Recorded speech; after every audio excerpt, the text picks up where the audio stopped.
Hello everyone, દરેક લોકો મજામાં હશો તેમજ તમારી પ્રિપેરેશન સારી ચાલતી હશે.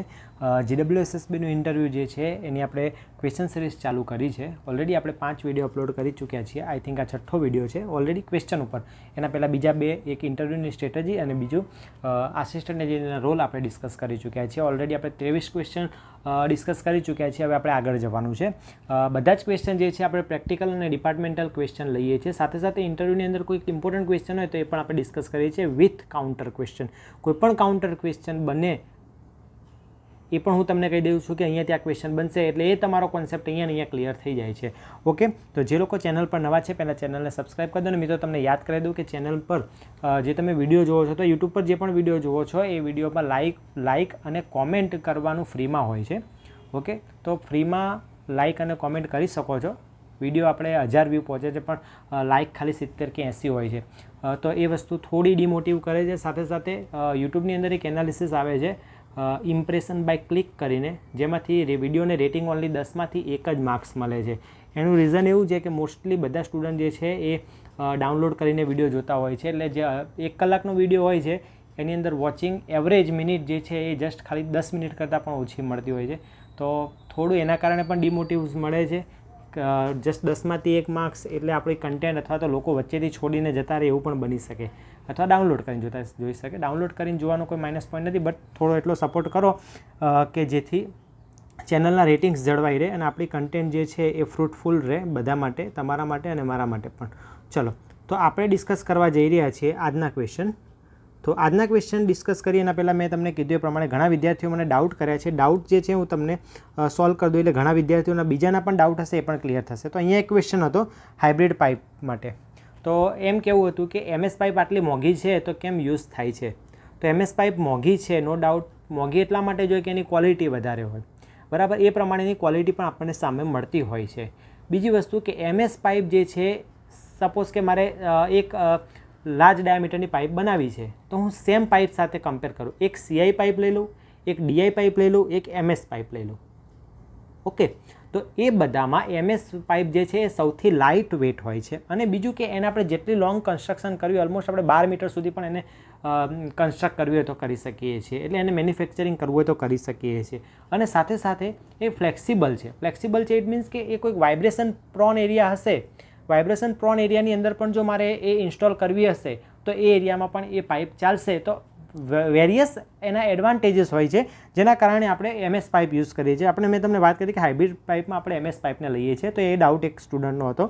બીજો ડાઉટ એના પછીના ક્વેશ્ચનમાં હતો સમ્પ અને ESRની કેપેસિટી નક્કી કરવા માટે આપણે પોપ્યુલેશનની વાત કરી હતી.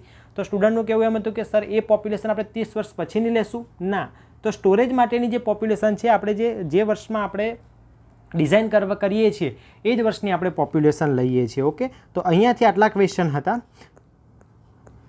એટલા માટે હું તમને વારંવાર કહું છું, તમને જે પણ ડાઉટ હોય એ લાઈવ રહેશો તો સોલ્વ થશે અથવા તો કોમેન્ટ કરશો તો સોલ્વ થશે. ઓકે, આમાંથી કોઈ જ ડાઉટ નહોતો.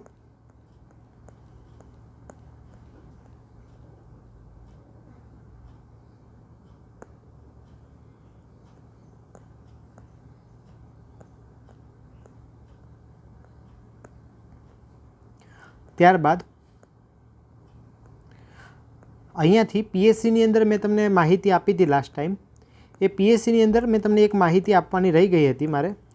એ મેં ટેલિગ્રામ ગ્રુપમાં તો મેં કહી દીધું, પણ ઘણા વિદ્યાર્થીઓને ટેલિગ્રામ ગ્રુપમાં છે તો એ લોકો યુટ્યુબમાં જોવે છે પણ ટેલિગ્રામ ગ્રુપમાં નથી. તો આપણે અહીંયા એક પોઈન્ટ નોટ કરવાનો છે કે આપણે વાત કરી હતી કે PSCની બેગ ઉપર કઈ કઈ ઇન્ફોર્મેશન હોય. તો એની અંદર નેટ વેટ હોય છે. પછી અહીંયા એક પ્રિકોશન આપેલું હોય છે, એ પણ નોટ કરવાનું તમારે. Do not use hooks. Okay, પછી ISI સ્ટાન્ડર્ડ હોય છે એનું IS 15573. ઓકે, પછી એનો બેચ નંબર હોય છે. ટોપિક લાંબો થતો હતો એટલે એ વખતે કહેવાનું રહી ગયું હતું.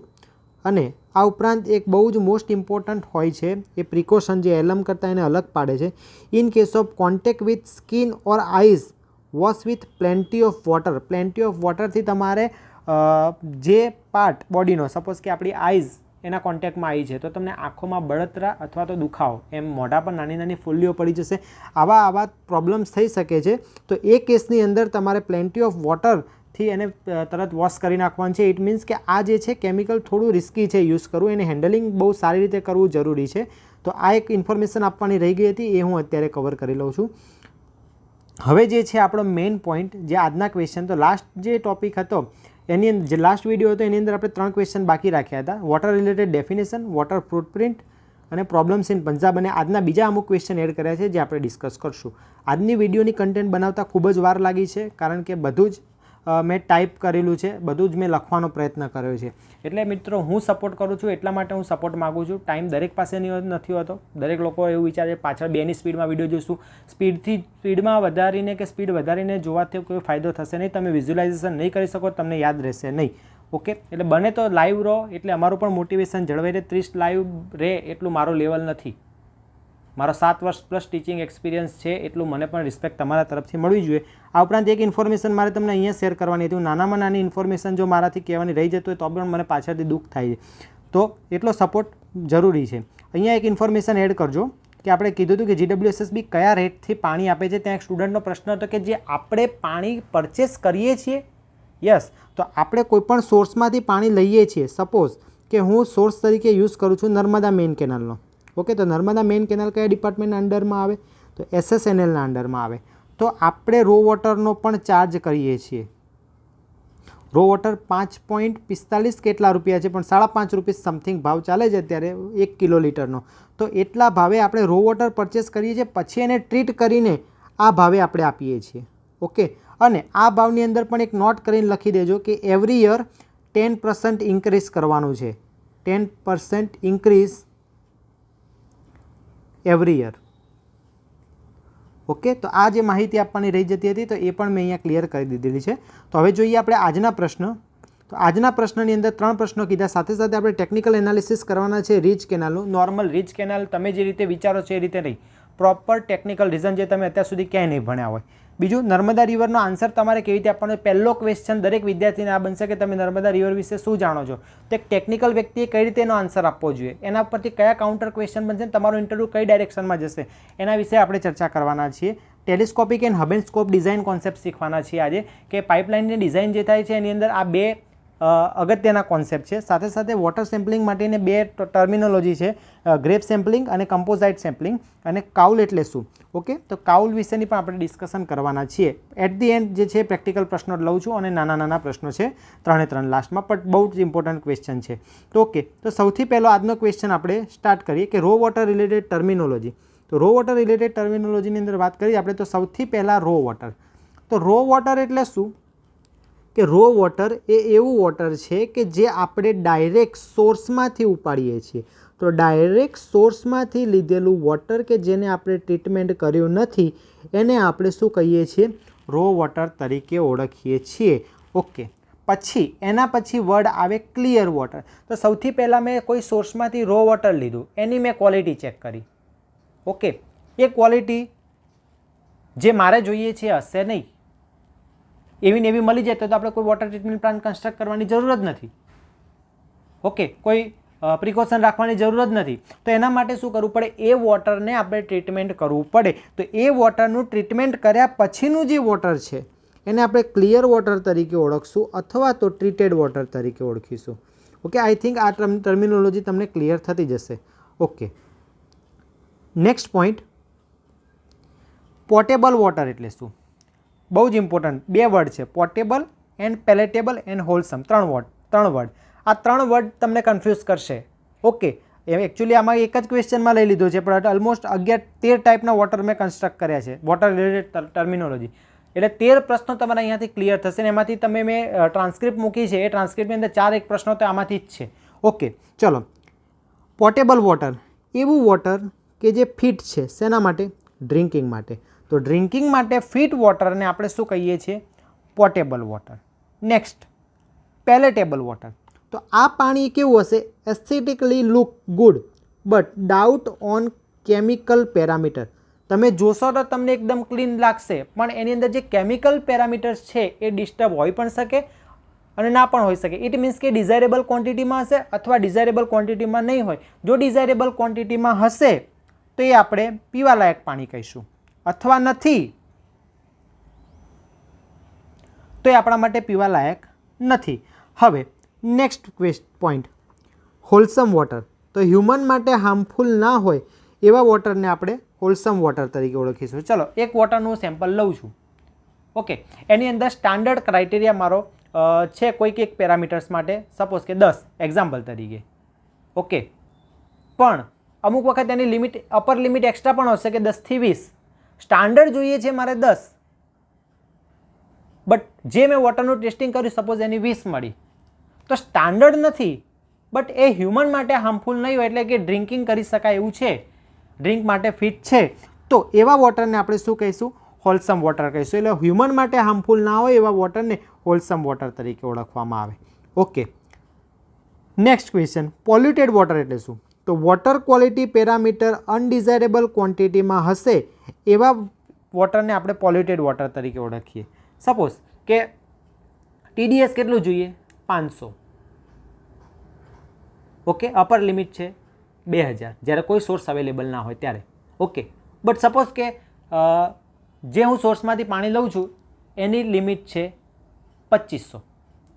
ઓકે, એમાં મને 2500 TDS મળ્યું, તો ઇટ મીન્સ શું? એ પાણી આપણે ફેંકી દેવાનું? ના, એ પાણી ફેંકીને એને આપણે ટ્રીટમેન્ટની જરૂર છે. પણ મેઇન વસ્તુ શું કે જે લિમિટ આપેલી છે એ લિમિટ કરતાં કોઈ પણ વસ્તુ એક્સેસ હશે એવું વોટર જે છે એને પોલ્યુટેડ વોટર કહીશ. પછી ભલે એ ફિઝિકલ પેરામીટરમાં એક્સેસ હોય, કેમિકલ પેરામીટરમાં એક્સેસ હોય, કે પછી બાયોલોજિકલ પેરામીટરમાં એક્સેસ હોય. ઓકે, તો એવું વોટર કે જેની અંદર અનડિઝાયરેબલ ક્વોન્ટિટી છે એને આપણે શું કહીએ છીએ? Polluted water. Okay, next word છે કન્ટામિનેટેડ વોટર. કન્ટામિનેટેડ વોટર એટલે શું? પોલ્યુટેડ તો હશે જ, બટ એની અંદર એવા સબસ્ટન્સીસ હશે કે જેને તમે ઇઝીલી રિમૂવ નહીં કરી શકો. એટલે કે undesirable substance such as lead, chromium and pathogenic bacteria. એને આપણે બેક્ટેરિયલ કોન્ટામિનેટેડ વોટર તરીકે પણ આપણે ઓળખીએ છીએ કે એની અંદર બેક્ટેરિયા હશે. ઓકે, વધારે પ્રમાણમાં હશે. હવે અહીંયાથી જે ક્વેશ્ચન બનેલો ગયા વખતે એ તમને પ્રશ્ન પૂછશે કે તમે એક એન્જિનિયર તરીકે સિલેક્ટ થયા છો. સિચ્યુએશન બેઝ ક્વેશ્ચન છે, ધ્યાનથી સાંભળજો. તમે એક એન્જિનિયર તરીકે સિલેક્ટેડ છો, તમારે એક નવી સ્કીમ ડિઝાઇન કરવાની છે અને તમારી પાસે એક સોર્સ, 2 સોર્સ છે. એક સોર્સ જે છે એની અંદરનું જે વોટર છે એ પોલ્યુટેડ છે અને બીજું છે એની અંદર કન્ટામિનેટેડ છે. તો તમે કયો સોર્સ સિલેક્ટ કરશો? પહેલી વખત સાંભળશો તો તમને એમ લાગે કે બંનેમાંથી એક પણ સિલેક્ટ ના કરે, બટ આપણી પાસે કોઈ ઓપ્શન જ નથી. એવી કન્ડિશન આપેલી છે. ઘણા વિદ્યાર્થીઓના ક્વેશ્ચન પૂછ્યો, તો આન્સર શું આવશે એનો? તો એ કન્ડિશનની અંદર તમે કયો ક્વેશ્ચન, તમે શું યુઝ કરશો સોર્સ તરીકે? પોલ્યુટેડ વોટરનો સોર્સ યુઝ કરશો. કેમ? પોલ્યુટેડ વોટર જે છે એની અંદર અનડિઝાયરેબલ ક્વોન્ટિટી છે. ઓકે, અનડિઝાયરેબલ એટલે કે પેરામીટર એના અનડિઝાયરેબલ છે, બટ તમે એને રિમૂવ કરી શકો છો આફ્ટર ટ્રીટમેન્ટ. ચલો 2500 TDS આવ્યું તો શું કરશું? એની અંદર કોગ્યુલેશન થશે, ફ્લોક્યુલેશન થશે, સેડિમેન્ટેશન થશે, પછી એનું ફિલ્ટ્રેશન થશે. એ 2500નું કદાચ 300 પણ આવી જાય. ઓકે, ઇવન રેસિડેન્શિયલ એરિયાની અંદર ગ્રાઉન્ડ વોટર યુઝ કરે છે ત્યાં 1200 TDS હોય છે, બટ આપણે આરો યુઝ કરીએ છીએ.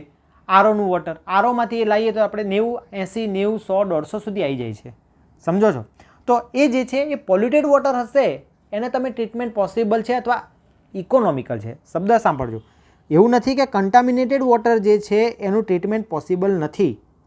કન્ટામિનેટેડ વોટરનું ટ્રીટમેન્ટ પોસિબલ છે, બટ એ કોસ્ટલી છે. ઓકે, તો આપણે જે છે સિલેક્ટ કરશું કોને? પોલ્યુટેડ. કેમ? કારણ કે કન્ટામિનેટેડ કરતાં ઓછું હાર્મફુલ હશે, એને ટ્રીટમેન્ટ કરવું પ્રમાણમાં ઓછું કોસ્ટલી હશે. Next, mineral water. બહુ જ અગત્યનો વર્ડ. મિનરલ વોટર એક એવું વોટર છે કે જેની અંદર શું હશે? It contain useful minerals such as calcium and magnesium and etcetera. Okay, આ બહુ જ અગત્યનો વર્ડ છે. આપણે બજારમાં જઈએ તે ભાઈ મિનરલ વોટર આપો, બટ શું એ રિયલમાં મિનરલ છે એ કઈ રીતે નક્કી થાય? એ જસ્ટ ખાલી કડવું લાગશે એટલે ના. એની અંદર તમારે બોડીને હેલ્પફુલ અથવા યુઝફુલ મિનરલ્સ હોવા જોઈએ. ઓકે, અત્યારે જે પણ વોટર મળે છે એ એક પણ મોસ્ટલી મિનરલ હોતા નથી. ઇન્ડિયાની અંદર અત્યારે સૌથી મોટો જે ઇસ્યુ છે અત્યારે B12ની ખામીનો.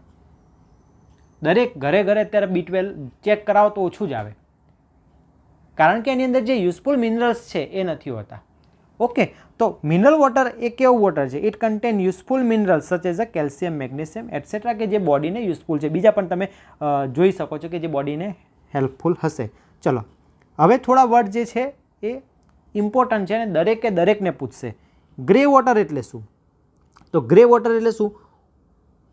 One type of waste water જ છે, બટ એવું વોટર કે જે ક્યાંથી આવશે? ડોમેસ્ટિક યુઝમાંથી આવશે, એટલે કે વોશિંગમાંથી આવી શકે, બાથિંગમાંથી આવી શકશે.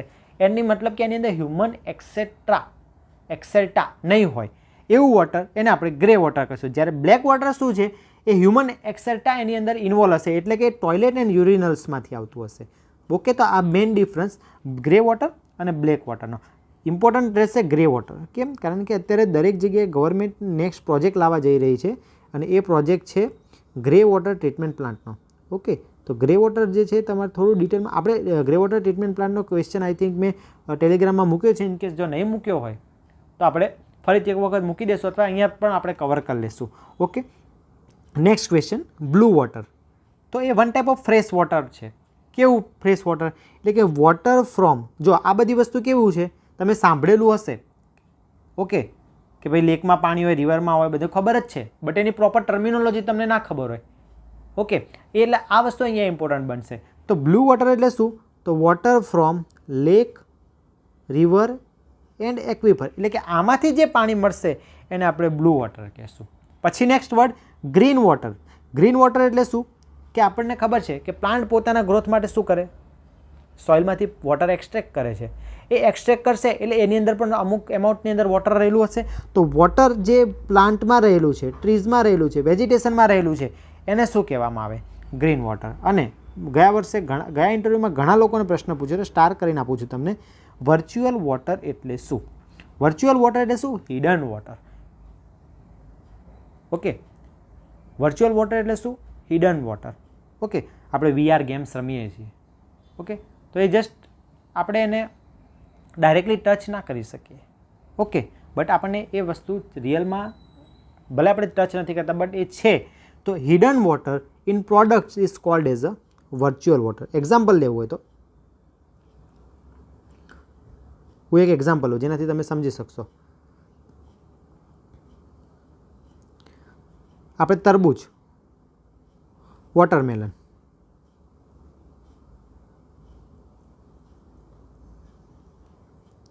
એની અંદર પ્લેન્ટી ઓફ વોટર અવેલેબલ છે. ઓકે, જેમ જેમ આપણે એને ખાઈએ એટલે આપણે એની સાથે પાણી નીકળતું હોય છે, બટ આપણે બહારથી એને જોઈ શકતા નથી. તો એ વસ્તુ કે જે હિડન ફોર્મની અંદર જ્યાં વોટર રહેલું છે એને શું કહેવામાં આવે? Virtual water. બીજું એક્ઝામ્પલ, ગ્રાઉન્ડ વોટર. તમે સોઇલની ઉપર જોશો, ભીનું હશે વસ્તુ અલગ છે, બટ તમને ખબર છે કે નીચે વોટર છે, એ સોઇલના વોઇડ્સની વચ્ચે રહેલું વોટર છે. ઓકે, તો એ પણ શું છે? Virtual water.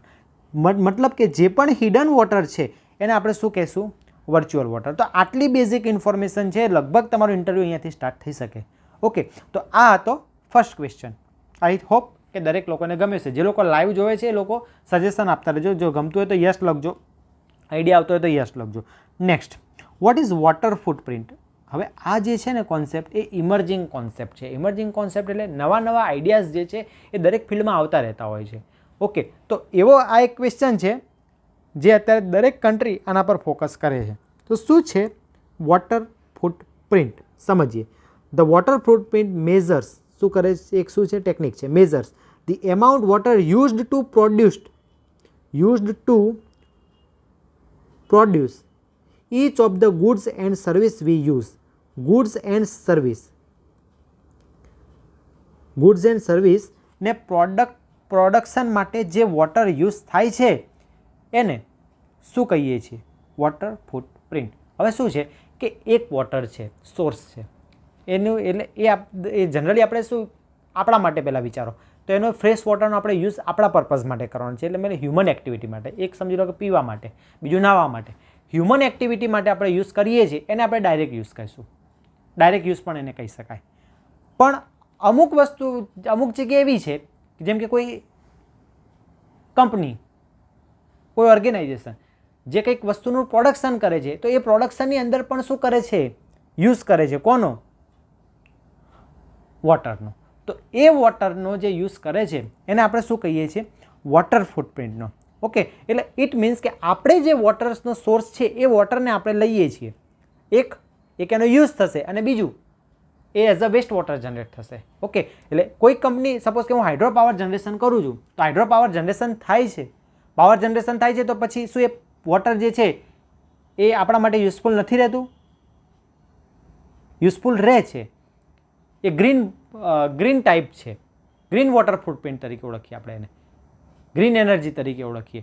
Green water footprint word ના યુઝ કરીએ બટ ગ્રીન એનર્જી તરીકે એટલા માટે યુઝ કરીએ છીએ કે એ વોટર જે યુઝ થઈ ગયું એનો આપણે ફરીથી યુઝ કરી શકીએ છીએ. બટ અમુક જગ્યાએ એવી હોય છે કે વોટરનો આપણે યુઝ ના કરી શકીએ કારણ કે એની અંદર કેમિકલ મિક્સ થઈ ગયો તો એ વોટર આપણું પોલ્યુટેડ. ઇટ મીન્સ કે મારો એક સોર્સ હતો એમાંથી ક્યાંક વોટર ગુડ્સના કારણે ઓછું થયું તો આને આપણે વોટર ફૂટપ્રિન્ટ તરીકે ઓળખીએ છીએ. ઓકે, કયા યુનિટમાં મેઝર થાય છે? Metre cube per ton of production. Metre cube per ton of production એટલે કે 1 ટન પ્રોડક્શન કરવા માટે કેટલા મીટર ક્યુબ વોટર જશે એને આપણે એનો યુનિટ છે. It help us to understand for what purpose our limited fresh water resources are consumed or polluted. મેં હાલ જ તમને વાત કરી કે આ શું આપણને શેના માટે હેલ્પફુલ થશે?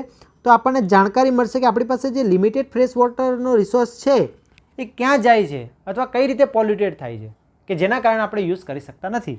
ઓકે, તો વોટર ફૂટપ્રિન્ટ એ જનરલી 2 ટાઈપની હોય, direct footprint and indirect footprint. Direct footprint એટલે શું કે એ ડાયરેક્ટ વોટરનો ઉપયોગ કરશે અને અમુક શું છે કે એ વોટરથી એ વસ્તુ પ્રોડ્યુસ થશે બટ એની અંદર ડાયરેક્ટ વોટર ક્યાં કન્ઝ્યુમ થયેલું હશે ને એની અંદર વોટર સમાયેલું હશે નહીં, તો એને આપણે શું કહીશું?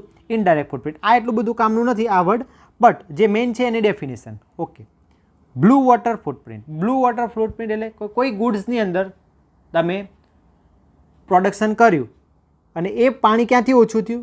બ્લુ વોટરમાંથી. એટલે બ્લુ વોટર એટલે મેં તમને કીધું કઈ જગ્યાએથી આવશે? ગ્રાઉન્ડ વોટર આવશે, લેક આવશે, રિવર આવશે, એમાંથી ઓછું થયું. ગ્રે વોટર ફૂટપ્રિન્ટ એટલે કે એટલું વોટર તમારું પોલ્યુટેડ થઈ ગયું. અને ગ્રીન વોટર ફૂટપ્રિન્ટ એટલે કે એ તમે ગ્રીન મતલબ કે પ્લાન્ટ, વેજીટેશન એ રીતે એ બધાના પ્રોડક્શન માટે યુઝ કર્યું છે અને એની અંદર પણ વોટર સમાયેલું હશે તો એ ગ્રીન વોટર ફૂટપ્રિન્ટ તરીકે ઓળખવામાં આવે. આ ઇનડાયરેક્ટનું એક્ઝામ્પલ તરીકે તમને હું સમજાવી દઉં કે ઇનડાયરેક્ટ હું કઈ રીતે કહેવા માગું છું. સપોઝ કે મારે કોઈ પ્લાન્ટ ગ્રોથ કરવો છે. ઓકે, તો હું વોટર ક્યાં નાખું છું? સોઇલમાં. ઓકે, અને એ પછી કન્ઝ્યુમ કરીને આ જે છે એ પોતે ગ્રો કરે છે. એટલે કે જે પણ એગ્રીકલ્ચરલ એક્ટિવિટી છે, એગ્રીકલ્ચરલ એક્ટિવિટી એ કેવી છે? ઇનડાયરેક્ટ વોટર ફૂટપ્રિન્ટની અંદર એનો ઇન્વોલ્વમેન્ટ થાય.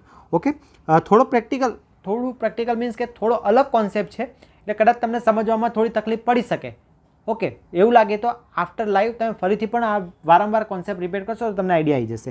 ઓકે, હવે થોડો સ્ટેટિસ્ટિકલ ડેટા કેમ ઇમ્પોર્ટન્ટ બને છે? તો એક તો તમને ખબર છે કે ઇન્ડિયામાં વોટર રિસોર્સિસ કેવો છે? ઘણો વધારે છે કે ઓછો છે? ઓછો છે.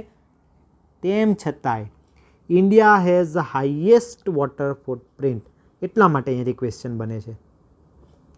India has the highest water footprint in the world with total, આપણે એને થોડો અલગ કલરથી કરી આપું તમને એટલે તમારે યાદ રાખવાનો છે આ ડેટા. 987.38 બિલિયન યુનિટ મેં તમને ઉપર કહી દીધો છે. પછી બીજા નંબરે ચાઇના, આ યાદ નથી રાખવાનું બટ જોઈ લો કે બીજા નંબરે ચાઇના છે અને ત્રીજા નંબરે કોણ છે? યુએસ છે. હવે થોડા વર્ષો પહેલાં ચાઇના પહેલા નંબરે હતું બટ ચાઇના જે છે મોડિફાઈડ કરે છે. એને ખબર છે વોટ આર ધી પ્રોબ્લેમ્સ કે જે ફ્યુચરમાં આવવાના છે, તો વોટર એક પ્રોબ્લેમ્સ છે.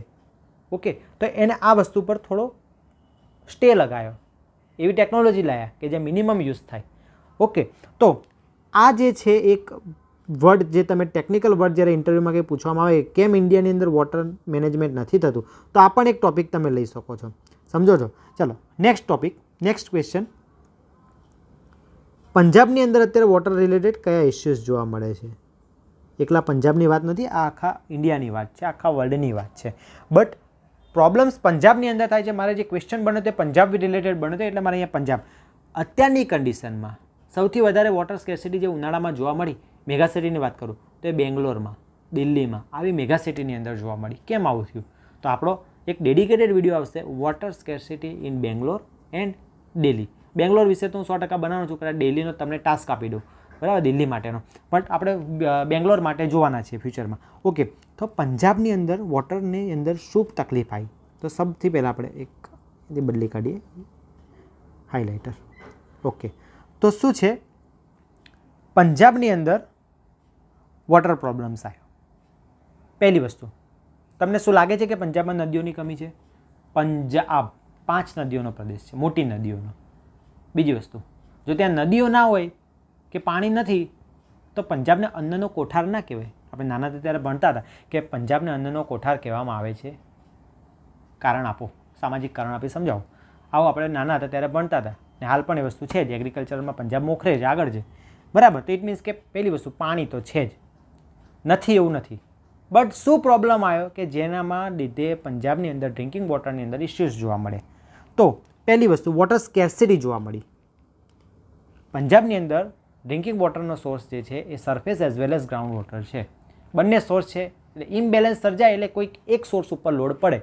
તો એક રીઝન બન્યું કે સૌથી પહેલું શું થયું કે એક વોટર સ્કેર્સિટી જનરેટ થાય છે. કોના લીધે? ઓવર એક્સટ્રેક્શન એટલે ગ્રાઉન્ડ વોટરની અંદર ઓવર એક્સટ્રેક્શન થયું, બરાબર. એના લીધે શું થાય છે? એક્વિફરની અંદર ડેપ્લિશન એટલે ગ્રાઉન્ડ વોટર ટેબલ જે છે એ નીચે જાય છે, બરાબર. પંજાબની અંદર સરફેસ વોટરમાંથી અને ગ્રાઉન્ડ વોટર બંનેમાંથી ઇરિગેશન થાય છે, જેની કોઈ પ્રોપર મેથડ નથી, ઇનએફિશિયન્ટ. એટલે એવું નથી કે અત્યારે નથી, બટ ભૂતકાળ પાણી એવું અચાનક તો નહીં ઘટી ગયું હોય, વર્ષોથી ચાલતી પ્રક્રિયાના કારણે ઘટ્યું હશે. Okay, and agricultural dominance. Okay, agricultural activity ખૂબ જ વધારે છે અને ઇરિગેશન સિસ્ટમ ઇનએફિશિયન્ટ છે. તો આ બધા મેજર રીઝન છે, બરાબર, કે જ્યાં પાણીની અંદર ત્યાં સમસ્યાઓ જનરેટ થવાનું ચાલુ થાય છે. બટ ડ્રિંકિંગ વોટરની અંદર કયા કારણોસર તકલીફ પડવા માંડી તો એના ઉપર ફોકસ કરીએ. તો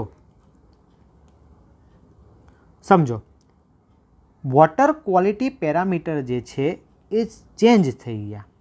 કોના? ગ્રાઉન્ડ વોટરના. ઓકે, પંજાબની અંદર વોટરનો પ્રોબ્લેમ થયો એ મારો કહેવાનો જે મિનિંગ હતો ને એનો આન્સર મેં અહીંયા લખ્યો છે કે પંજાબની અંદર આવા ડિઝીઝનું પ્રમાણ જે છે વધી ગયું. આવા ડિઝીઝ એટલે કેન્સર. કેવા કેન્સર? સ્કિનના, કિડનીના, ન્યુરોલોજિકલ પ્રોબ્લેમ થવા માંડે, એટલે કે મગજને લગતા તકલીફ થવા માંડી. તો આ બધાનું કારણ જે છે એ ક્યાંક ને ક્યાંક બીજા પંજાબની અંદર ઘણા બીજા પણ રીઝન હશે, બટ એક કારણ જે છે એ પાણી છે. ઓકે, તો શું જોવા મળ્યું કે પંજાબની અંદર એક્સેસ એમાઉન્ટમાં જોવા મળે છે શું? Nitrate, fluoride. અને જે મારો જે મેઇન પોઈન્ટ છે આજનો એ પંજાબની અંદર આર્સેનિક ડોમિનન્ટ છે. એટલે આર્સેનિક પ્રોબ્લેમ તમે સર્ચ કરશો એટલે તમને પંજાબનો ઇસ્યુ તમને જોવા મળશે. એટલે ઇન્ટરવ્યૂ ક્વેશ્ચન જે ગયા વખતે પ્રશ્ન બન્યો હતો એ હતો what is arsenic problem. Arsenic problem શું છે? તો આર્સેનિક પ્રોબ્લેમ એટલે શું કે આર્સેનિકની લિમિટ કરતાં આર્સેનિકનું કન્ટામિનેશન વધારે જોવા મળે અથવા વોટરની અંદર આર્સેનિકનું પ્રમાણ વધારે જોવા મળે એને આપણે આર્સેનિક પ્રોબ્લેમ તરીકે ઓળખીએ છીએ. શું એકલું પંજાબમાં જ છે? ના, નથી. ક્યાં ક્યાં છે એ આપણે થોડી વારમાં ડિસ્કસ કરીએ. બટ આ આર્સેનિક ક્યાંથી આવ્યો? તો એક તો પંજાબ જે રિજિયન છે એની અંદર નેચરલી અવેલેબલ હતો. તો કે અત્યાર સુધી ક્યાં હતો? બટ એ લિમિટેડ એમાઉન્ટમાં હતો. પંજાબની અંદર સતલુજ રિવર જાય છે, તો સતલુજ રિવર બેઝિનની અંદર આર્સેનિક નેચરલી અવેલેબલ છે. બટ એક્સેસ કેમ થયું? તો એ અહીંયા થયું, એગ્રીકલ્ચરલ રનઓફના કારણે. એટલે શું થાય છે કે નો ડાઉટ એ એગ્રીકલ્ચરની અંદર ટોપમાં ગયું તો એ રાસાયણિક મતલબ કેમિકલ ફર્ટિલાઇઝર મેક્સિમમ યુઝ કરે છે, જંતુનાશક દવાઓ મેક્સિમમ યુઝ કરે છે, જેની અંદર આર્સેનિક આવે છે. ઓકે, તો આર્સેનિક જે છે એ ગ્રાઉન્ડ વોટરની અંદર ઇમ્પ્લાન્ટ થયો અહીંયાથી, જેના કારણે ગ્રાઉન્ડ વોટર જે છે એ પોલ્યુટેડ થઈ ગયા. Okay, not only arsenic, even nitrate and fluoride. Okay, સમજો છો કે નાઇટ્રેટ અને ફ્લોરાઇડ આપણે કોઈ તમને એમ પૂછશે કે ફર્ટિલાઇઝરનું એક્ઝામ્પલ આપો તો તમે કહેશો યુરિયા. બીજું તરત યાદ આવશે NPK, તેમાં આવી ગયો નાઇટ્રેટ. સમજો, એટલે કે આ બધા વસ્તુ જે છે, આ બધા જે કેમિકલ છે એ ક્યાં જાય છે? સોઇલમાં જાય છે, ગ્રાઉન્ડ વોટરમાં જાય છે. એના કારણે શું થાય છે? પ્રોબ્લેમ્સ જનરેટ થાય છે. ક્યાં આગળ? પંજાબની અંદર. ઓકે, તો મેઇન જે ઇસ્યુ હતો એ આર્સેનિક પ્રોબ્લેમ જનરેટ થયો. ઓકે, હવે જુઓ એક મેપ છે મારી જોડે. એક બાજુ જે છે અહીં આપણે રેડ કલર લેવો પડશે. એક બાજુ જે છે એ મારી પાસે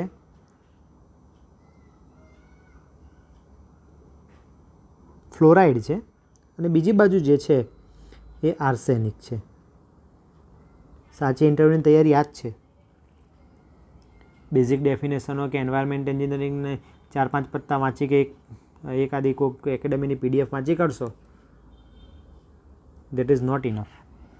સાચો અધિકારી તો સાચો કેન્ડિડેટ જો આઈડેન્ટિફાય કરવો હોય તો એને આ ટાઈપની પ્રિપેરેશન કરવી પડે કે જે રિયલ લાઈફ પ્રોબ્લેમ, એન્જિનિયરનું નામ એન્જિનિયરિંગની ડેફિનેશન જ છે એન્જિનિયરની, કે રિયલ લાઈફ પ્રોબ્લેમ સામે લડનારું હોવો જોઈએ.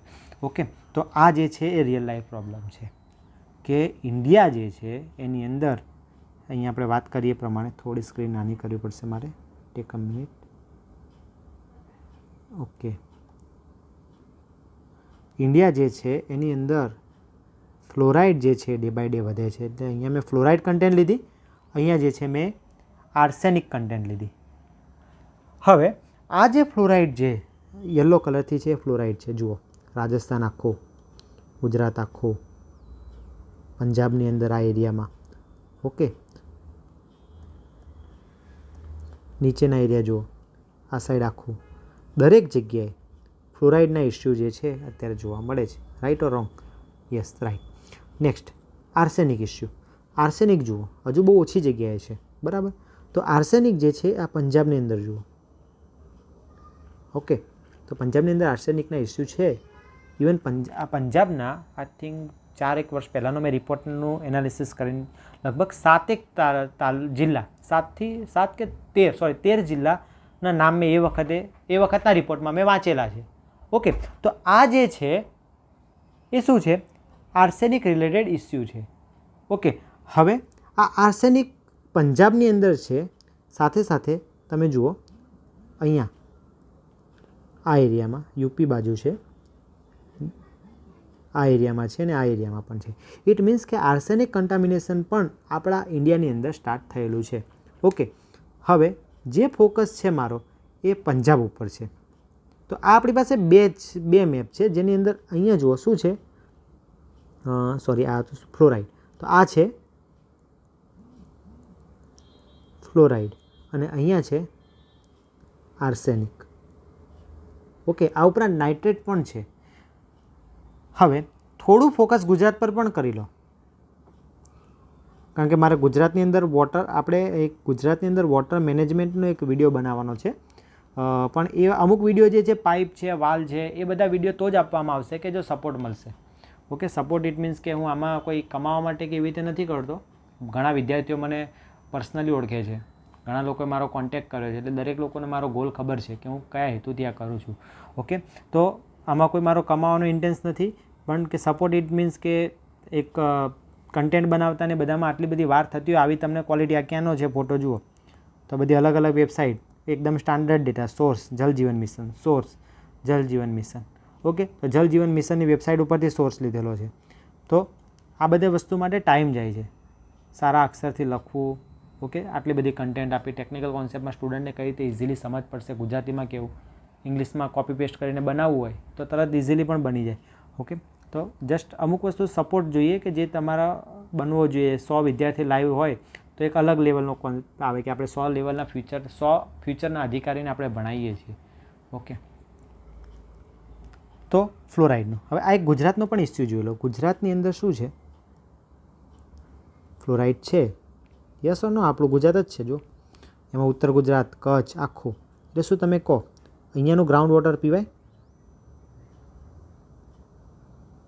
નો. ઓકે, તમે કહેશો કે ભાઈ આપણે આ મેથડ યુઝ કરશો ને કે રિમૂવ કરશું. ભાઈ એટલી શું એફિશિયન્ટ છે? કેટલા એમાઉન્ટમાં એ રિમૂવ કરી શકશે એ પણ ખબર હોવી જોઈએ. એની એફિશિયન્સી કેટલી છે? શું ગુજરાતમાં આર્સેનિક છે? આ ફોટો જૂનો છે, એમાં નથી. બટ મારી પાસે એક બીજો ફોટો છે, આઈ થિંક હું આમાં લગાવવાનો ભૂલી ગયો. તો એની અંદર પણ ગુજરાતના આટલા પોર્શનની અંદર આર્સેનિકની એન્ટ્રી થઈ ચૂકી છે. તો આ એક સિરિયસ ઇસ્યુ છે. ઓકે, તો આના કારણે અત્યારે આપણે ગ્રાઉન્ડ વોટર જે છે એનું કન્ઝપ્શન કરવું કે ના કરવું એક ડાઉટફુલ કેસ બને. ઓકે, હવે મેઇન વસ્તુ કે આનાથી શું ઇમ્પેક્ટ આવે છે? તો આનાથી તકલીફ પડે છે કોને? બોડીને. એની અંદર આવા ડિસીઝ જોવા મળે છે. ઓકે, હવે આનું સોલ્યુશન શું કર્યું છે? તો પંજાબની એક આર્સેનિક રિમૂવલ પ્લાન્ટ બનાવી દીધો. ક્યાં આગળ? ગાજીપુર વિલેજની અંદર. ઓકે, તો એ આર્સેનિક ટ્રીટમેન્ટ પ્લાન્ટ બની ગયો અને એ સક્સેસફુલી બની ગયો. કઈ યોજના અંતર્ગત? અમૃત પ્લાન્ટ અંતર્ગત. ઓકે, હવે અમૃતનું ફૂલ ફોર્મ શું છે? Arsenic and metal removal by Indian technology. આવા ટોટલ 1508 પ્લાન્ટ બનાવવાનો છે. એમાંથી ઘણા બની ગયા છે જે નેનો ટેકનોલોજીનો ઉપયોગ કરશે. નોનો નહીં પણ નેનો. ઓકે, તો નેનો ટેકનોલોજીનો ઉપયોગ કરીને એ શું કરવાના છે? આર્સેનિકનું રિમૂવલ કરવાના છે. ઓકે, તો એ આર્સેનિકનું રિમૂવ કરવા માટે એ આર્સેનિક રિમૂવલ પ્લાન્ટ બનાવે છે, જેની કોસ્ટ દરેક ગામમાં જ્યાં જ્યાં આર્સેનિક છે ત્યાં, એટલે ગામડા વાઇઝ બનશે 20 લાખ પર પ્લાન્ટ. 20 લાખ પર પ્લાન્ટનો ખર્ચો થશે અને આર્સેનિકને રિમૂવ કરવામાં આવશે.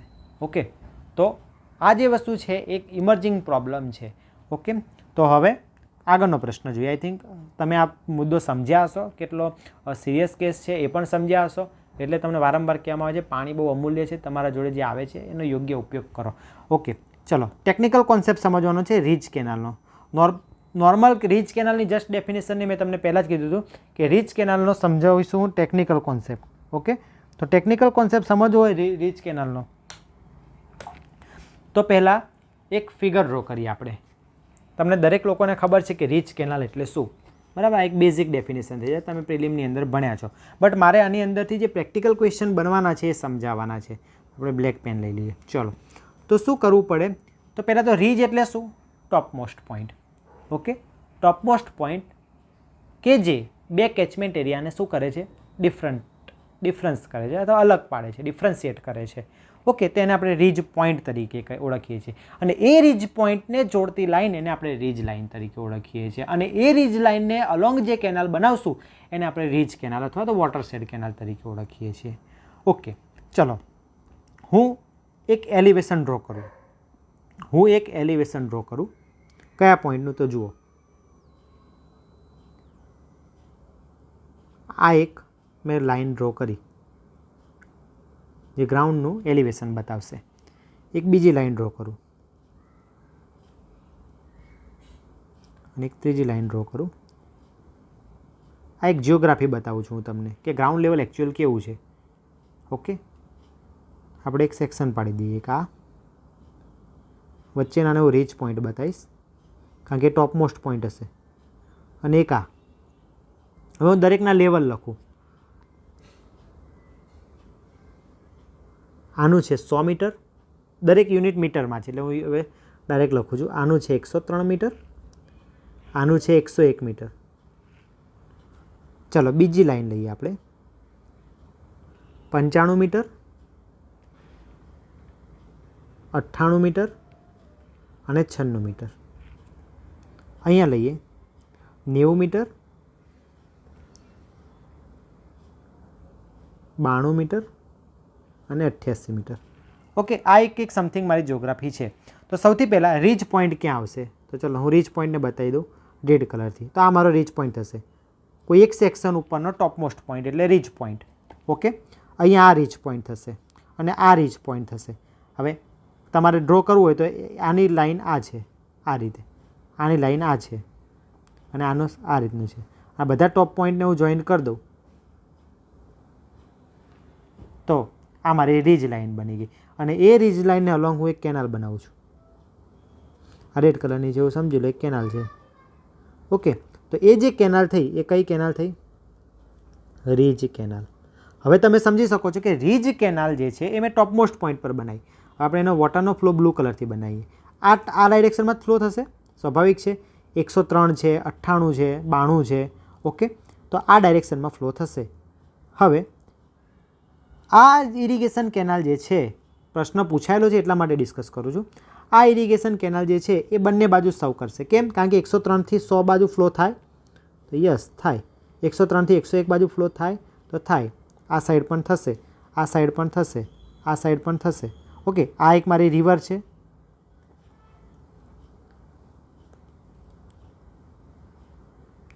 આ પણ મારી રિવર છે. ઓકે, તો આ ડાયરેક્શનમાં ફ્લો થશે, આ ડાયરેક્શનમાં ફ્લો થશે. ઇટ મીન્સ કે રીચ કેનાલ જે છે એ બંને સાઈડ ઇરિગેટ કરી શકે. પહેલો પોઈન્ટ. બીજી વસ્તુ, પ્રેક્ટિકલ પ્રશ્ન જે તમને ક્યાંય કોઈ નહીં સમજાવે કે આ એક મારી સ્વાભાવિક છે કે બે કેચમેન્ટ એરિયાને અલગ કરે એ લાઇનને આપણે રીજ લાઇન કહીએ.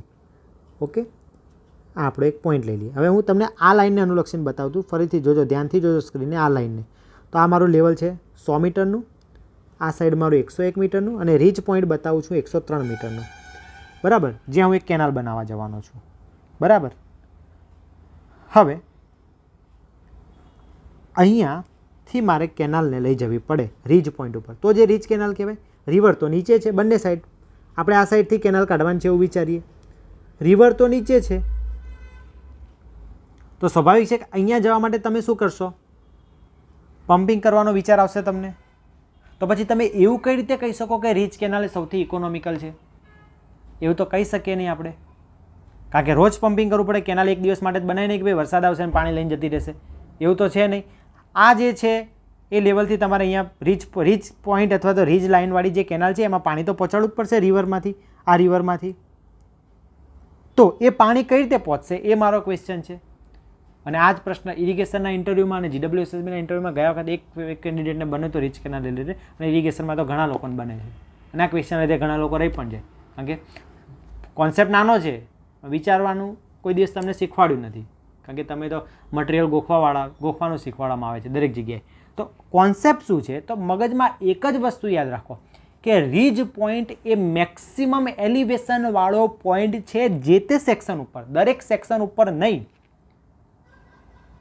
ઓકે, એટલે કે એક સેક્શન ઉપર એક જ રીચ પોઈન્ટ મળશે મને કે જેનું મેક્સિમમ એલિવેશન હશે. ચલો ફરીથી સમજીએ આપણે. અહીંયાથી પેનનો કલર બદલું છું, બ્લેક કલર લઉં. અહીંયા રીચ પોઈન્ટ કેટલો છે? 103નો. અહીંયા 98નો. કેનાલનો ફ્લો થશે, પણ મારે આ કેનાલમાં પાણી તો લાવવું પડે ને. તો એ પાણી મારે આ રિવરમાંથી લેવાનું છે, તો હું ડાયરેક્ટ પમ્પિંગ કરીશ તો કોસ્ટ વધી જશે. તો મેં શું કીધું કે રીચ પોઈન્ટ એ જે તે સેક્શનનો મેક્સિમમ પોઈન્ટ છે. ઇટ મીન્સ કે આ સેક્શનનો મેક્સિમમ પોઈન્ટ કયો છે? 103. આ સેક્શનનો મેક્સિમમ પોઈન્ટ 98. ઓકે, તો નો ડાઉટ અહીંયાનો આ મેક્સિમમ પોઈન્ટ થયો, બટ એ રિવરના આ પોઈન્ટ કરતાં નીચે છે. ઇટ મીન્સ કે હું એને આવી રીતે કનેક્ટ કરીશ અને વોટરનો ફ્લો આપણે બ્લુ કલરથી બતાવીએ છીએ. અહીંયાથી પાણીને આપણે આ સાઈડ મોકલશું અને પછી જે વોટર આવશે એ અહીંયાથી આવશે અને પછી કે આપણી કેનાલ જે છે એ સ્ટાર્ટ થશે. ઓકે, સમજી ગયા કોન્સેપ્ટ શું કહેવા માગું છું? કે રીચ પોઈન્ટ એ દરેક લોકેશન ઉપર મેક્સિમમ હશે, પણ એ દરેક સેક્શન વાઇઝ મેક્સિમમ હશે. એટલે હું દરેક વખત પમ્પિંગ નહીં કરીશ, પણ હું એવું એક પ્રીવિયસ લોકેશન શોધીશ, પ્રીવિયસ RL શોધીશ કે જે મારા જે તે રીજ પોઈન્ટ કરતાં ઊંચું એલિવેશન. એટલે અહીંયા મને 98નું એલિવેશન હતું, અહીંયા 101નું મળ્યું, એટલે શું કરીશું? આને કનેક્ટ કરી દઈશ. ઓકે, તો આ એક એક્ઝામ્પલ થઈ ગયું રીજ કેનાલનું. હવે સોરી, આ એ વાત થઈ ગઈ રીચ કેનાલ. તો ગુજરાતમાં રીચ કેનાલ કઈ કઈ છે? સૌરાષ્ટ્ર બ્રાન્ચ કેનાલ જે છે એ રીચ કેનાલ છે. ઓકે, હવે આનો એક કોન્સેપ્ટ સમજીએ.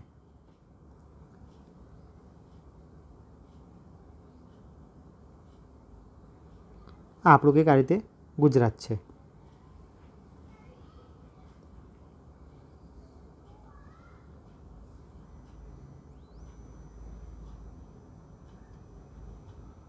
આ રીતનું આપણે કંઈક ગુજરાત છે. અહીંયાથી આપણી કેનાલ નીકળે, કઈ? Narmada main canal.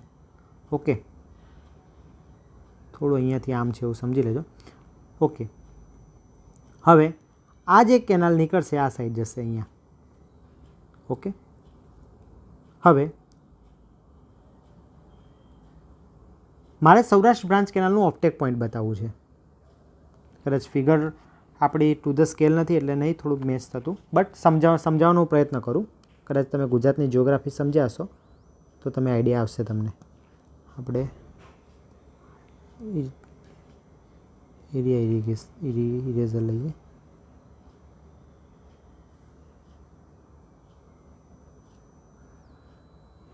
ઓકે, હવે હું જે સમજવા માગું એ પોસિબલ થશે. આ છે સૌરાષ્ટ્ર રિજિયન, જેમાં સૌરાષ્ટ્ર બ્રાન્ચ કેનાલને પાણી પહોંચાડવાનું છે. ઓકે, તો સૌરાષ્ટ્ર બ્રાન્ચ કેનાલને જો સૌરાષ્ટ્રમાં જ મોકલ્યો તો અહીંયાથી પણ મોકલી શકતો હતો આમ.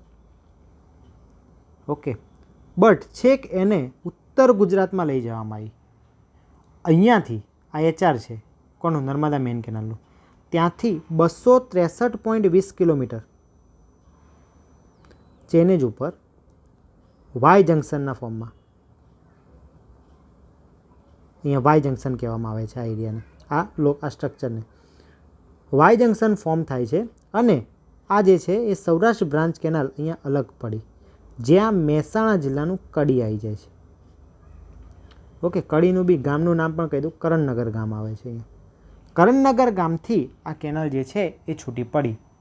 તો મારો જે ક્વેશ્ચન એ છે કે અહીંયાથી જો જુદી પડી શકતી હતી કે જ્યાં સૌરાષ્ટ્રનો કોઈ પહેલો પોઈન્ટ તો આવી જ ગયો હશે, તો કેમ અહીંયા સુધી લંબાવવામાં આવી અને કેમ છે કે એને અહીંયા લાવવામાં આવી? તો that's because of ridge point. તો એવો રીજ પોઈન્ટ ત્યાં આવીને જ મળ્યો હશે. બાકીના બધા એવા હશે કે જ્યાં એલિવેશન એવું મળતું નહીં હોય કે આપણે એને ગ્રેવિટી થ્રી અને આપણે એની અંદર ફ્લો કરાવી શકીએ. સમજો છો? એટલે એ પોઈન્ટ અચીવ કરવા માટે આપણે આટલું બધું એક્સ્ટ્રા ટ્રાવેલ કરાવડાયું અને એ બ્રાન્ચ કેનાલ એટલી દૂરથી કાઢવી પડી. ઓકે, તો આ હતો એક ટેકનિકલ કોન્સેપ્ટ જે તમને સમજાવવા માંગતો હતો. હવે બીજી વસ્તુ,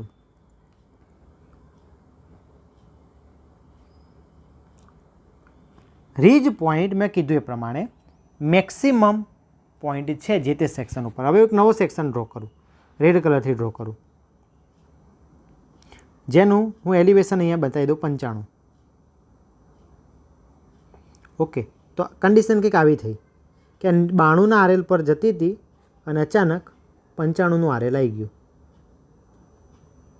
ઓકે, તો રીજ પોઈન્ટ એ જે તે સેક્શન ઉપર મેક્સિમમ પોઈન્ટ હોવાને કારણે એ અલગ અલગ સેક્શન ઉપર એનું એલિવેશન બની શકે. તો અહીંયા 92નું હતું તો અહીંયા 95નું થશે. તો મારે કેનાલને આ રીતે જોઈન કરવી પડશે. ઇટ મીન્સ કે અહીંયા મારે શું આપવું પડશે? પમ્પિંગ આપવું પડશે. ઓકે, ચલો સપોઝ કે આ કેનાલ જે આગળ જવાનું છે, પણ હું તમને થોડું અહીંયા બતાવું કે 95ની કેનાલ જતી હતી, આગળ લેવલ આવી ગયું 90નું. તો એ કેનાલની અંદર સડન ફોલ આવશે. તો અહીંયા મારે કેનાલ ફોલ સ્ટ્રક્ચર પ્રોવાઈડ કરવું પડશે. શું કરવું પડશે? કેનાલ ફોલ સ્ટ્રક્ચર પ્રોવાઈડ કરવું પડશે. એટલે રીજ કેનાલ જે છે એની અંદર આપણે વારંવાર આવા સ્ટ્રક્ચર પ્રોવાઈડ કરવા પડે. કેનાલ ફોલ પ્રોવાઈડ કરવો પડે અને બીજું એની અંદર પમ્પિંગ પણ પ્રોવાઈડ કરવું પડે. તેમ છતાંય એ કેવી છે? એ કેવી છે? ઇકોનોમિકલ છે. કારણ શું છે એનું? એક આપણે અહીંયા એનું પમ્પિંગ ઘટાડી દીધું આગળથી, એટલે એની અંદર જે મેક્સિમમ ફ્લો હતો એ આપણે ગ્રેવિટીથી કરાયો. નો ડાઉટ, ભલે આપણે 1-2 જગ્યાએ રીતે પમ્પિંગ આપવું પડે. સૌરાષ્ટ્ર બ્રાન્ચ કેનાલની અંદર ટોટલ 5 જગ્યાએ પમ્પિંગ આપ્યું છે. ઓકે, એ 5 જગ્યાએ પમ્પિંગ આપ્યા પછી એ સૌરાષ્ટ્રમાં પહોંચે છે. ઓકે, બટ ઓવરઓલ જે એનો મોસ્ટલી ફ્લો જે થાય છે કેવો થાય છે? ગ્રેવિટીથી થાય છે. અને બીજું કે બંને બાજુ વોટર સર્વ કરશે. એના કારણે શું થશે? એ બેનિફિટ ટુ કોસ્ટ રેશિયોમાં બેનિફિટ વધારી કાઢે છે. એટલા માટે એને આપણે ઇકોનોમિકલ કહીએ છીએ. આઈ હોપ કે આખો ટેકનિકલ કોન્સેપ્ટ જે હું કહેવા માંગતો હતો, તો આમાંથી મેં તમને કેટલું કીધું કે કેનાલ ફોલ અને પમ્પિંગ સ્ટ્રક્ચર કેમ વધારે પ્રોવાઈડ કરવામાં આવે, બેઝિક એની ડેફિનેશન જોઈ. બીજું, પમ્પિંગ કઈ રીતે એલિમિનેટ કરી શકાય, પ્રેક્ટિકલ આખી વસ્તુ સમજ્યા કે એકચ્યુઅલ તમારા ફિલ્ડની અંદર આ વસ્તુ થાય છે. આવી જ રીતે હું તમને કન્ટુર કેનાલ પણ સમજાવીશ અને આવી જ રીતે હું તમને સાઇડ સ્લોપ કેનાલ પણ સમજાવીશ. જો તમને ઇન્ટરેસ્ટ હશે તો. જો ઇનકેસ કદાચ તમારે શીખવું ના હોય ને આવડતું હોય તો તમે કહી શકો, તો આપણે નેક્સ્ટ વિડીયોની અંદર ટાઈમ પણ ના બગાડીએ. ઓકે, તો આ હતો મારો કોન્સેપ્ટ રીજ કેનાલનો. ઓકે, નેક્સ્ટ ક્વેશ્ચન જે છે એ મારો છે નર્મદા રિવર ઉપર. ઓકે, આ તો કે બધાને આવડે, નો ડાઉટ બધાને આવડે, બટ ઇન્ટરવ્યૂની અંદર જસ્ટ આવડવું ઇમ્પોર્ટન્ટ નથી. તમે બોલી પણ જશો, પણ તમારે ક્વેશ્ચનનો આન્સર કઈ રીતે બનાવવો જોઈએ અકોર્ડિંગ ટુ મી. તમારે જે બનાવો એ તમારું, તમને એકેડમીવાળા કે તમારા જે ગાઈડ હશે તમને જે રીતે કઈ રીતે, બટ ટેકનિકલ પર્સનનો આન્સર કઈ રીતનો હોવો જોઈએ એ આપણે અહીંયા ચર્ચા કરશું. તો સૌથી પહેલાં આપણે નર્મદા નદી વિશે થોડું પહેલાં બેઝિક માહિતી બધી લઈ લઈએ. તો કે નર્મદા નદી ક્યાંથી નીકળે? તો સૌથી પહેલાં યાદ રાખજો, છત્તીસગઢના બિલાસપુર જિલ્લામાંથી વિંધ્યની પર્વતમાળામાંથી રેવા નદી નીકળે. છત્તીસગઢનું બિલાસપુર, એમાંથી કઈ રિવર નીકળે? રેવા નદી. રેવા નદી નીકળે. અને મધ્યપ્રદેશમાંથી નીકળશે. ક્યાંથી? મૈકલ પર્વતમાંથી. મૈકલ પર્વતમાંથી જે રિવર નીકળે એ નર્મદા નદી. ઓકે, તો આપણે એક ફ્લો સમજીએ અહીંયા. આ મૈકલ પર્વત, ને જ પર્વતમાળાની અંદર આગળ વિંધ્યની પર્વતમાળા જ છે છેક સુધી, પણ આ છત્તીસગઢની અંદર આ જે છે આપણી નર્મદા નદી અને આ જે છે રેવા નદી. હવે આ નદી અહીંયા માંડલ નામનું ગામ છે, ત્યાં સંગમ થશે અને રિવર આગળ જશે અને એનો સંયુક્ત પ્રવાહ જે છે એ કોના નામે ઓળખાય છે? નર્મદાના નામે ઓળખાય છે. ઓકે, જેની કુલ લંબાઈ 1312 કિલોમીટર છે અને અહીંયા ક્યાંક એ ગુજરાતમાં એન્ટર થશે. અને જે ગુજરાતમાં જે એન્ટર થાય છે એ છોટાઉદેપુરના હાફેશ્વરથી થાય છે અને ત્યારબાદ એની જે લંબાઈ છે એ 158 કિલોમીટર છે. એટલે 132 કિલોમીટર ક્યાં છે ટોટલ લંબાઈ, 158 કિલોમીટર જે છે એ ગુજરાતમાં લંબાઈ. આ જ રીતે નર્મદા નદી જે ટોટલ ફ્લો છે એનો 88% ભાગ એમપીમાં, 10% ભાગ ગુજરાતમાં અને ઓનલી 2% ભાગ મહારાષ્ટ્રમાં ફ્લો કરે છે. ઓકે, તો આટલો કોન્સેપ્ટ તમને આઈ થિંક સમજમાં આવે છે? ઓકે, આવે છે. ગુજરાતની અંદર એની સહાયક નદીઓ છે જે ત્રિવેણી સંગમ થાય છે. આ બધા પ્રશ્નો પૂછેલા છે એટલા માટે લઉં છું. અને પહેલો પ્રશ્ન આ જ બનશે તમારો, કારણ કે તમે કયા ડિપાર્ટમેન્ટ માટે ઇન્ટરવ્યૂ આપવા જાઓ છો? GWSSB. એનો પેરેન્ટ ડિપાર્ટમેન્ટ કયો છે? NWRWS કે Narmada water supply and culture department. Okay, તો અહીંયા એક ત્રિવેણી સંગમ થાય છે જેને આપણે ચાંદોદ તરીકે ઓળખીએ છીએ અને એની અંદર 3 નદીઓ મળે છે. કઈ? તે કરજણ અને એક ઓરસંગ. તો આ નદીનો ત્રિવેણી સંગમ અહીંયા થાય છે. ઓકે, તો આટલી બેઝિક માહિતી જે છે એ તમારે પાસે નર્મદા રિવરના ફ્લોને અનુલક્ષીને હોવી જોઈએ. હવે થોડી એની ટેકનિકલ ડિટેલ જોઈએ આપણે. તો ટેકનિકલ ડિટેલ એટલે શું?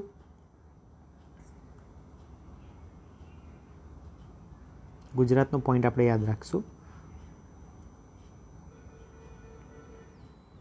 નર્મદા નદી એના ફ્લો દરમિયાન, ઇમ્પોર્ટન્ટ ક્વેશ્ચન, હું બધું કાઢી નાખું છું. આઈ થિંક તમે બધું લખતા રહેતા હશો. ના લેતા હોય તો પછી આ PDF શેર કરશું આપણે તે આપણી એપ્લિકેશન ઉપર. ઘણા વિદ્યાર્થીઓને મેં મોકલી દીધી છે, ઘણા વિદ્યાર્થીઓને બાકી પણ છે. ચલો, એક ડેમ છે અહીંયા. પહેલા ડેમ આવશે બારગી ડેમ, પછી આવશે ઇન્દિરા સાગર ડેમ, પછી આવશે ઓમકારેશ્વર ડેમ, પછી આવશે મહેશ્વર ડેમ, પછી આવશે સરદાર સરોવર ડેમ, તરત જ નજીક વિયર આવશે. કઈ? ગરુડેશ્વર વિયર. અને અહીંયા આવશે બેરેજ આવશે. કઈ? ભાડભૂત બેરેજ. હવે જે ખેલ છે જે હું અહીંયાથી તમને શીખવાડવા માગું છું એ ઇન્ટરવ્યૂને રન કરાવતા શીખવાડવા માગું છું કે નર્મદા રિવર ઉપર કયા કયા સ્ટ્રક્ચર આવેલા છે. પહેલો ઇન્ટરવ્યૂનો ક્વેશ્ચન. તો કયા? નર્મદા ડેમ ઉપર ઘણા બધા ડેમ આવ્યા છે અનુક્રમે Bargi dam, Indira Sagar dam, Omkareshwar dam, Maheshwar dam, Sardar Sarovar dam, Garudeshwar weir અને ભાડભૂત બેરેજ. ગુજરાતમાં કયા કયા સ્ટ્રક્ચર આવેલા છે એ પ્રશ્ન. સરદાર સરોવર ડેમ, ગરુડેશ્વર ડેમ અને ભાડભૂત બેરેજ. ઓકે, હવે તમારે જે ઇન્ટરવ્યૂનો, ઓકે, પહેલાં એક પ્રશ્ન બીજો. સરદાર સરોવર ડેમ અને ઇન્દિરા સાગર ડેમ, મારા ખાસ નજીકના મિત્રને પ્રશ્ન પૂછવામાં આવ્યો હતો કે બંને નર્મદા નદી પર જ છે, બંને કોન્ક્રીટ ગ્રેવિટી ડેમ જ છે. એની સાઇઝ સિવાય, એટલે કેટલા ગેટ છે ને કેટલી લંબાઈ છે ને કેટલી ઊંચાઈ છે એના સિવાય એની અંદર શું ડિફરન્સ છે? તો મિત્રો તમને ખબર હોવી જોઈએ, તમે કેન્ડિડેટ છો તો કોન્ક્રીટ ગ્રેવિટી ડેમના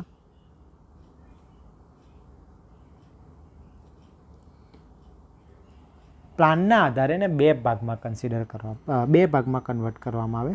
એક પ્લેન કોન્ક્રીટ ગ્રેવિટી ડેમ અથવા તો સ્ટ્રેટ, અને બીજું કર્વડ કોન્ક્રીટ. અને આર્ક ડેમ ના કહેવાય, કર્વડ કોન્ક્રીટ ગ્રેવિટી ડેમ. એક સ્ટ્રેટ અને બીજું કર્વડ.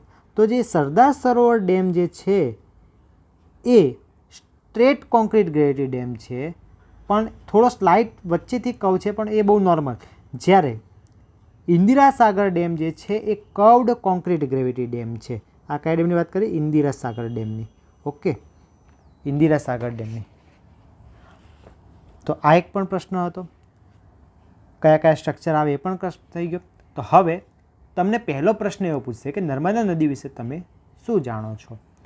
તો એનો જવાબ કંઈક આ રીતે આપવો જોઈએ એકોર્ડિંગ ટુ મી.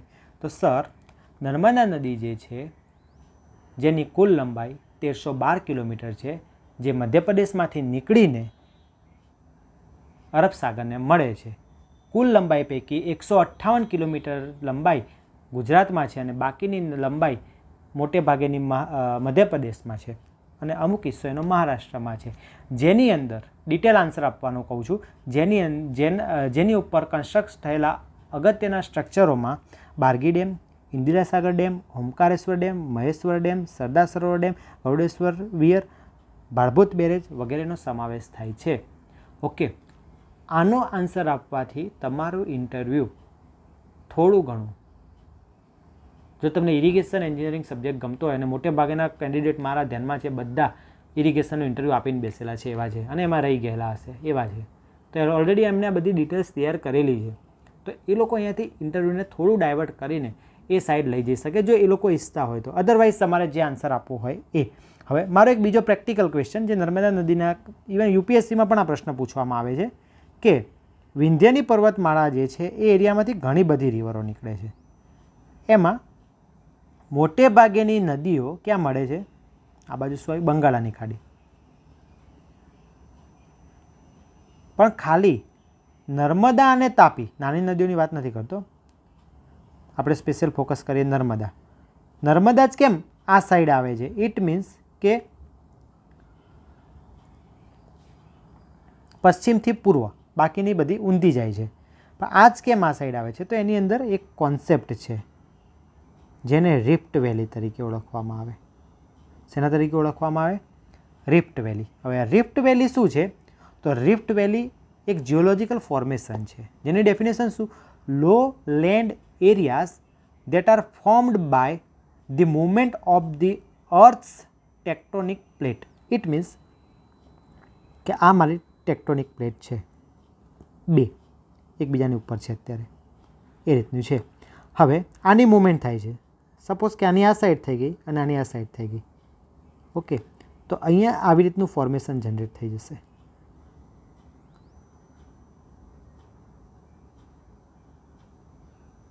એટલે કે નેચરલી એક આ સાઈડનો સ્લોપ બની ગયો અને એના કારણે આ રિવર્સ જે છે એ આ સાઈડ વહે છે.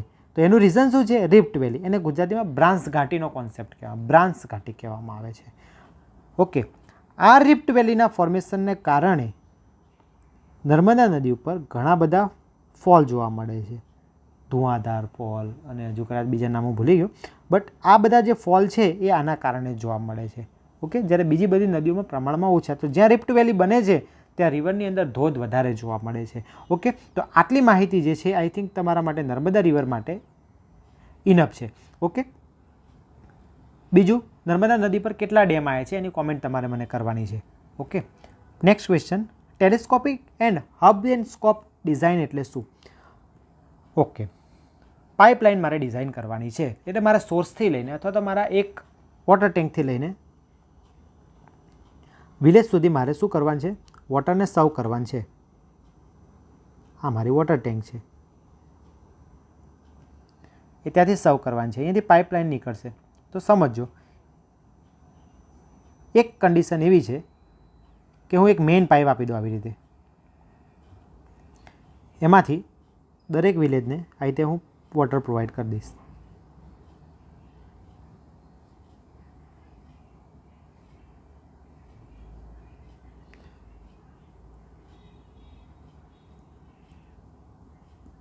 આ રીતની મેં સિસ્ટમ બનાવી વોટરની.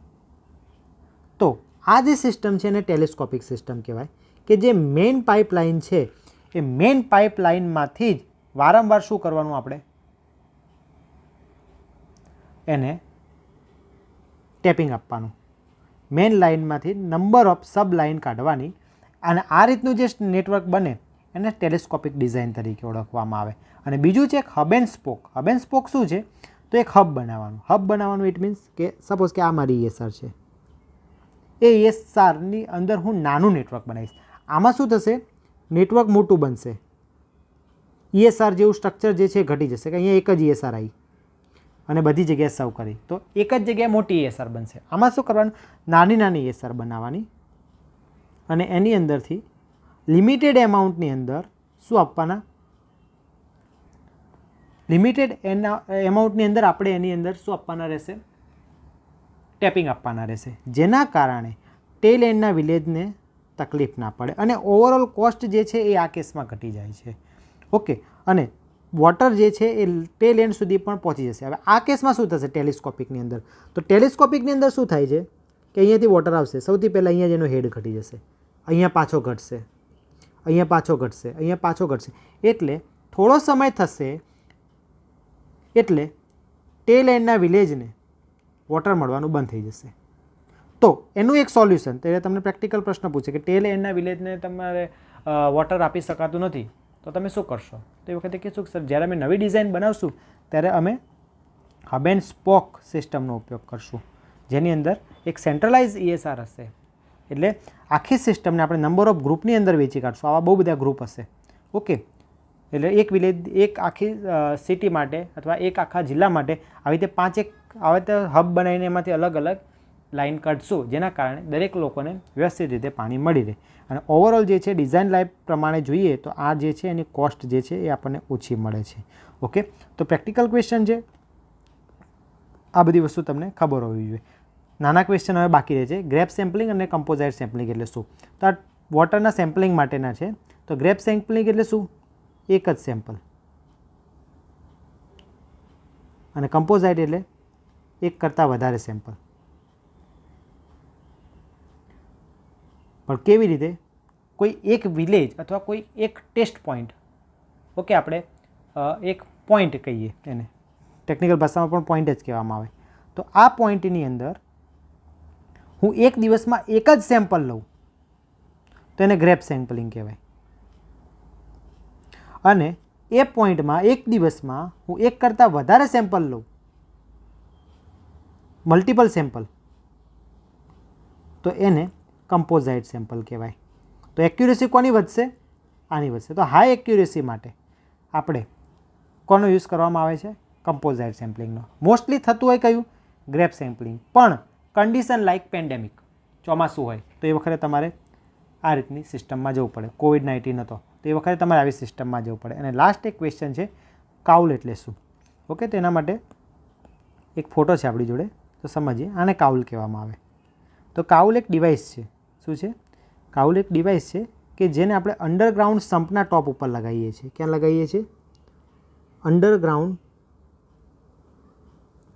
સમ્પના ટોપ ઉપર લગાવવામાં આવે છે.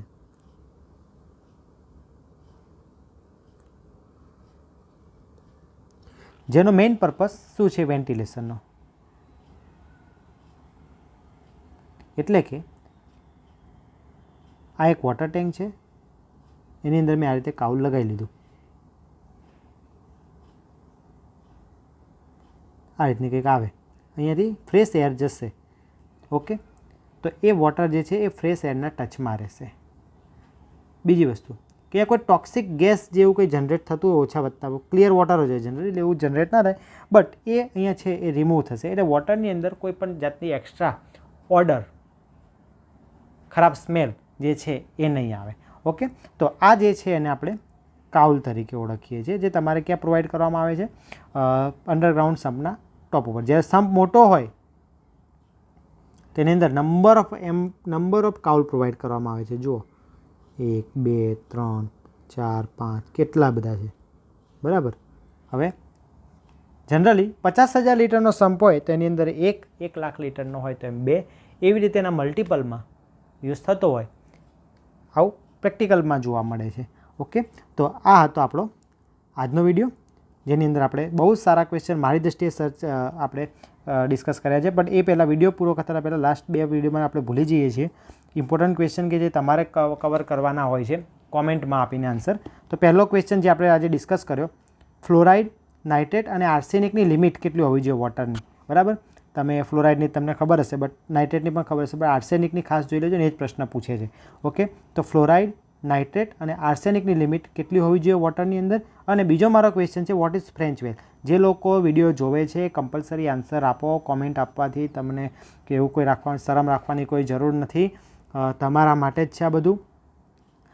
તમારો કોન્ફિડન્સ વધશે, તમે એક વખત લખશો તો તમારે લોંગ ટર્મ સુધી યાદ રહેશે અને કોઈ બીજા કેન્ડિડેટને હેલ્પફુલ થશે કોઈ. અને જો કદાચ તમારો આન્સર ખોટો હશે તો ટેકનિકલ વર્ડ બરાબર નહીં લાગે મને, તો હું જ તમને સજેશન આપીશ કે ભાઈ તમે આ આન્સર મોડિફાઈડ કરી નાખજો. ઓકે, તો આ હતો આજનો વિડીયો. મેક્સિમમ વિદ્યાર્થીઓને શેર કરો. આગળ આપણે પાઇપ અને વાલ્વ માટે વિડીયો બનાવવાનું પ્લાનિંગ છે, પણ મેઇન વસ્તુ એ છે કે સપોર્ટ મળશે તો જ બરાબર. અધરવાઇઝ એ વિડીયો હું નહીં બનાવી શકું, કારણ કે જેટલી વધારે કન્ટેન્ટ આપવાની હોય એટલું વધારે સર્ચ પણ કરવું પડે. જેમ કે મારે પાઇપ ચલાવવાની થાય તો HDPE પાઇપના મારા પાસે ઓછામાં ઓછા 5 થી 10 IS કોડ આવે, અને હું એકદમ બેઝિક ડેફિનેશનો ચલાવવામાં માનતો નથી. ચલાવું તો પછી કમ્પ્લીટ ચલાવું. PVC હોય તો PVCનો UPVCનો અલગ કોડ, CPVCનો અલગ IS કોડ, મારે CPHWની મેન્યુઅલ જોવી પડે, બરાબર. DI પાઇપ માટેનો અલગ IS કોડ આવે, GI પાઇપનો અલગ કોડ. જેટલી પણ પાઇપ છે બધાના પોતાના IS કોડ છે, બરાબર. જે બધાના કોડને બધું વાંચીને વિડીયો બનાવવો પડે, બરાબર. પછી તમે એકલા જ બિઝી હોય એ રીતનું બિહેવિયર રહે તો મજા ના આવે. ઓકે, તો આ તો આજનો વિડીયોની અંદર લાઇક અને કોમેન્ટ ફ્રીમાં થાય છે, તો એ કરવાનું ભૂલતા નહીં. તમારા મિત્રોને શેર કરવાનું ના ભૂલતા. Okay, thank you so much for watching this video.